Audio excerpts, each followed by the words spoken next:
You might not believe me when I tell you that this game that you're looking at right now, which you may have mistaken for, say, Call of Duty, is actually Roblox. I know.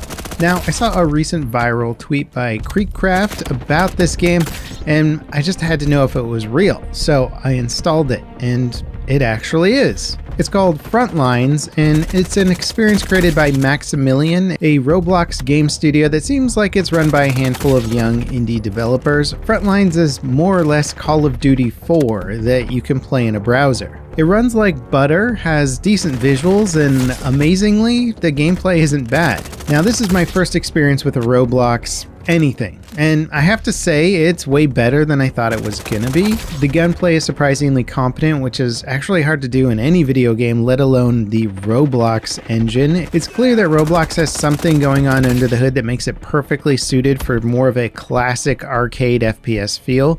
The guns and time to kill are pretty snappy without feeling too hardcore. The movement is fast and twitchy, but still grounded enough that you don't feel like you're playing an arena shooter. And of course, I had to peruse some of the other Roblox experiences, and they were generally more well-crafted than I thought they were going to be. But obviously, what sets Frontlines apart from the other typical Roblox experiences is the visuals. If I hadn't told you what game you were watching, I would imagine most of you would have thought it was something like on the Unity engine or maybe the Unreal engine. But somehow the devs have managed to make this game in Roblox. Clearly, they've been busy creating tons of unique maps and assets for the game. I wouldn't go as far as saying that this is like the next Call of Duty or anything like that, and I certainly wouldn't expect somebody to be able to make a Battlefield clone that looks this good anytime soon, but I would say that if you're a veteran fan of Call of Duty, you'll be able to jump into Frontlines and feel right at home. Now, when it comes to the progression system, I imagine dedicated Roblox players will cruise through the ranks in Frontlines fairly quickly, but it feels like a bit of a grind. There's only 7 primary weapons and 3 secondary weapons to unlock that are spread out over 63 levels. There is at least a weapon attachment system that includes barrels, receivers, stocks, optics, multiple handguard positions, magazines, grips, and more.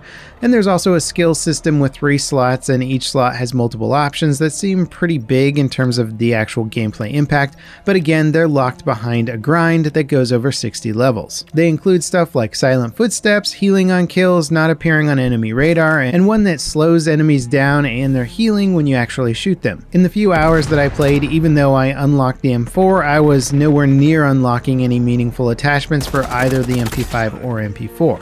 That said, the starting MP5 and M4 are both solid all-around weapons, and the TTK is so fast that your reaction time will matter more than what weapon you're running with. Currently, there's 5 different game modes: Team Deathmatch, Kill Confirmed, King of the Hill, and Domination. The maps and modes are voted for at the end of each round, so it's likely you'll be playing the same modes fairly regularly without the option to queue up in specific servers via matchmaking. There's no sort of ranked mode or skill rank, so you're really just kind of grinding for unlocks and the enjoyment of the game. That said, I imagine if you eventually get everything unlocked, there's probably some actual decent loadout building options. As for the maps, there's currently 4 in rotation: Launch, Canyon, Factory, and Cavalcade. And while the biomes and general feel of each map could be different, their layouts are pretty darn similar. There's generally 1 large open area surrounded by 2 outer pathways and 1 central path that's a bit more exposed running through the middle of the map. Also, the maps tend to be a bit more claustrophobic compared to a typical map from the recent Call of Duty games. One interesting thing to note is that Frontlines is available for PC, consoles, and mobile devices, since Roblox supports all of them natively.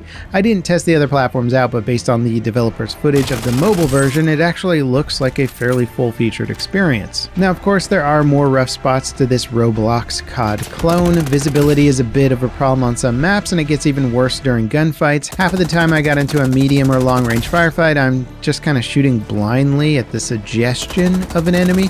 Some of the atmospherics could also be turned down a bit so the characters and the environment don't blend together so much. In close range, all the muzzle and hit effects act like mini flashbangs that can kind of make it hard to track your targets. Now, another concern is cheaters. It seems like almost every match I was in, there was accusations being thrown around, and oftentimes it felt like enemies were tracking me through the walls or knew where I was going to be at all times. In fairness, the mini-map in Frontlines reveals enemy location notifications nearly 100% of the time, so it's not hard to follow the red dots around.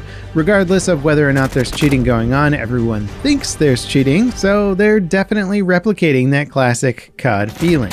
LOL. Now, the devs do actually have a fairly extensive roadmap available on Trello that includes some big improvements like better anti-cheat, map lighting improvements, tons of bug fixes and balance changes, updated audio, new guns, and more, all currently in development. The developers are also pretty proactive about releasing updates as Frontlines gets bug fixes and exploits resolved on almost a daily basis. That said, it doesn't seem like they have any future maps that are publicly announced yet. It certainly wouldn't shock me to see new maps on the horizon at some point soon, but the lack of map variety is probably the game's biggest sore spot if you actually want to put some time into it. Now, up until I saw that viral tweet, Roblox was always more of a meme than a game to me. A very profitable, insanely popular meme. One that has captured the time and attention of millions of kids around the world, but has rarely piqued my adult gamer interest. But now that I've had some time with Frontlines, I think it's safe to say that Roblox can potentially offer way more advanced experiences than I thought possible. Sadly, Frontlines doesn't really have that much content, so comparing it directly to any COD experience and is really gonna lose, but it is totally free, playable on multiple platforms, and seems to slot directly into that ADD approach of that Roblox experience. Play something that's free, get bored, and move on to the next free thing. Just generally speaking, I expect the experiences to look more like a poor man's Minecraft, not Call of Duty from 2007. Now, it's hard to know if games like this will ever become massive successes on the Roblox platform, but who knows really? This could be somebody's first introduction to a modern FPS experience. Their gateway FPS, if you will, especially since the platform generally caters to kids. It's probably also an excellent game to have on your resume as a developer, so it could definitely lead to bigger and better things for a Maximilian. Now, is Frontlines gonna sway a seasoned console or PC gamer over to play this instead of their preferred shooter?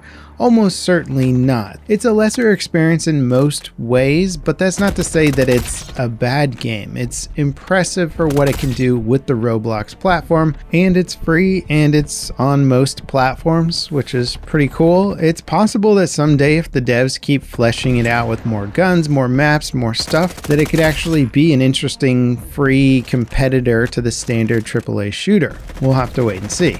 I'd be curious to hear your thoughts on this game. The whole concept of Call of Duty and Roblox is kind of wild. Have you played it? Do you know anyone who plays it? Also, check out my Battlefield 2042 Season 4 review next. The new map has been a somewhat controversial experience, and I'd be curious to hear your thoughts. And as always, thanks for watching. I'll see you next time. This is Level Cap signing off.